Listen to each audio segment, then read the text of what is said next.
This week's video is brought to you by my upcoming manga Amaranth Angels. In a future where humanity is expanding into space, Sai Nishizawa is a starfighter pilot prodigy, flying alongside her big sister and their close friend. However, following a sudden tragedy, Sai only wants to run as far from a cockpit as she can. Fate, however, has other ideas. You can now read the entire prologue which details the events that lead up to Sai's decision on Webtoons now, and you can subscribe to my Patreon for early access to updates. It's my contribution to the fun and underserved cute girls doing military things genre. We've got cute anime girls flying starfighters in exciting, fast-paced space battles in service of a great story. God willing, it'll be coming to Kickstarter sometime in July. Now, onto the video. It had been a little while since the last Girls Und Panzer character analysis, so I figured it was time to do another. And since the 4th of July is right around the corner, and despite no longer living in the US, I can't help but feel a little patriotic this time of year, it seemed like the perfect time to spotlight our favorite fake American, Kay. Despite the fact that Kay is a pretty minor character overall, she really steals the scene she's in, and cemented a spot in my top favorite character lists from the show. She just brings so much positive energy to her scenes, and you can't help but like her. Also, her English is just cute as heck. But, while she might not be a particularly complicated character, there is more to Kay than might be immediately apparent, though it is all there on screen if you're paying attention. She might not have a ton of screen time, but what she has is used perfectly to let us get the full measure of who she is. Before we continue, here's a routine spoiler warning. Talking about Kay and how awesome she is probably won't involve many spoilers, but since I'll be covering her appearances throughout the series, and using clips from later on, I'd rather be safe than sorry. That taken care of, let's get into it. The simplest way to sum up Kay as a person is, I think, as the ultimate bro. Someone who's just always fun to be around, always happy to help, and who wants everyone to have a good time. Also, as I mentioned in one of my other videos, Kay plays a very important role in the story as a person who truly exemplifies the spirit of Senshiro, and this starts from her first moments on screen. That being, during Yukari's infiltration mission. Upon rewatching the relevant episodes here, I found it to be an interesting and clever choice not to show us Kay before this point, since at the end of episode 4, Saunders is presented as an intimidating force all too happy to crush Ori.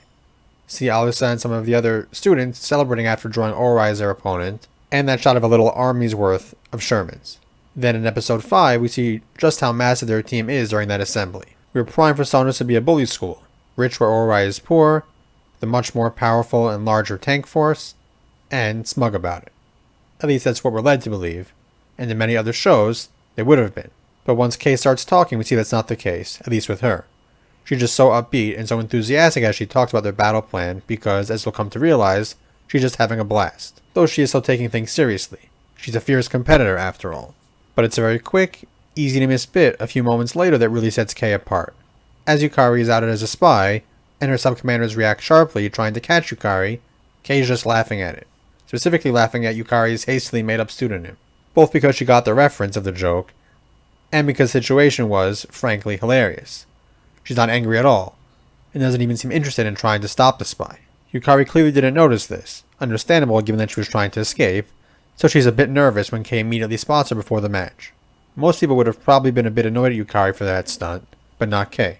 What matters to her is that Yukari was alright after her infiltration and escape, and she even cheekily invites Yukari to come back again. Most people, especially in competitive settings like this, may not have approached this in such a cheerful, friendly way. This is our first big hint of what Senshiro is truly all about, and Kay is about as perfect an embodiment of that spirit as you could get. She just loves Senshiro, and wants to make friends with everybody else who also loves Senshiro. While I generally don't get into things like character design and body language a ton, since I'm no expert, and other things usually stand out to me more, with Kay, so much about her really conveys her chill, relaxed, friendly attitude without anything needing to be said. From the more casual way she wears her uniform, to her body language while speaking, she just radiates laid-back, positive energy. She just immediately starts treating people she's just met like friends. The main aspect of her character, though, the one which everybody probably knows best, is her pure love of Senshiro and her spirit of fair play. Kay didn't need to keep things even when she went to assist her flag tank at the end of the match, especially considering that the wiretapping wasn't technically illegal. She was fully within her rights to take her entire team and guarantee a win. But she didn't, because, though it was legal, she didn't want to win via a more underhanded tactic. It's just not the Senshiro's spirit, and it takes away from what she finds so fun about it. And the situation is one of the only times we see, or at least hear, Kay sounding angry, when she chews out Alyssa over the radio. And I've already talked about the importance of her later scene with Miho after the match where she explains her rationale. It's not that Kay doesn't want to win though. She clearly does, which is why she didn't just throw the match there, and why we see her giving it her all in the Dare film match, where, by the way, she becomes the only character in the show to curse, at least in English. There's a reason Miho made her one of the group commanders, and her usual relaxed, carefree attitude is shoved aside when things are tense, though she still does take the time to enjoy herself. She gives her all in every match, and tries to lead her team to victory, but for her, it's not all that matters. Winning is great, and preferable, but it's not the be-all end-all. For Kei, what matters is the fun she has, and the friends she gets to make along the way. The last aspect of Kei's personality that makes her so wonderful is that she's an absolute bro. Wishing Miho luck before the finals was one thing, but in their film, she, along with Alisa and Naomi, took it to a whole other level. On presumably little to no notice, she managed to get a super galaxy in the air, land on an Ori's carrier at night, and not even on a proper runway by the way, load their tanks, all of them aboard, and spirit them away from the government's grabby hands. And later, she airdropped them on land near where Ori's students were staying. Now, setting aside how expensive that all must have been, we've got to assume this wasn't done with permission, right? I mean, she was basically helping out with a, oh no, I lost my guns in a canoeing accident type of deal, not to mention landing on a school ship, probably unannounced. And Kei did this on a moment's notice, because her friends needed her help, and it was also very much in the spirit of Senshino. After this, it's no surprise at all that she'd come to help with the battle itself. What was being done to Ori was wrong, and she wasn't going to stand for it. When I first watched their film, I did feel that the Saunders squad didn't get as much in terms of big moments during the battle compared to the other schools, but then I remembered the even bigger role that Kei and her crew played early on. It's really hard to understate how vital their assistance here was. So they, really are the unsung heroes of this movie. To sum things up, before things get too long, and to avoid repeating myself too much, Kei is someone you'd always want to be in your corner.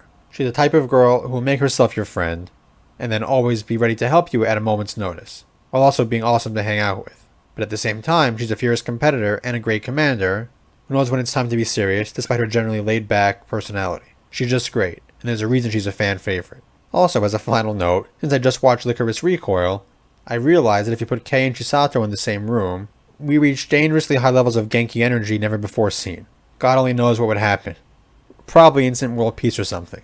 After all, tanks and infantry support go together pretty well. If you enjoyed this video and like to support me and what I do here, check out the links to my books and light novels below in the description. A link to my Patreon is down there too. I've been sharing awesome updates there, including completed pages, from my upcoming manga Amaranth Angels. And there are other awards too. You can also read the entire prologue for free over on Webtoons. Additionally, I've got some cool merch over on TeePublic with hopefully more stuff coming soon. And as always, if you have any thoughts on this video, or there's anything Girls und Panzer related you'd like me to talk about, share them below in the comments section. I'd love to hear them, and I do my best to read and eventually respond to all the comments. And don't forget to subscribe so you don't miss any future uploads. That's all for now, so until next time.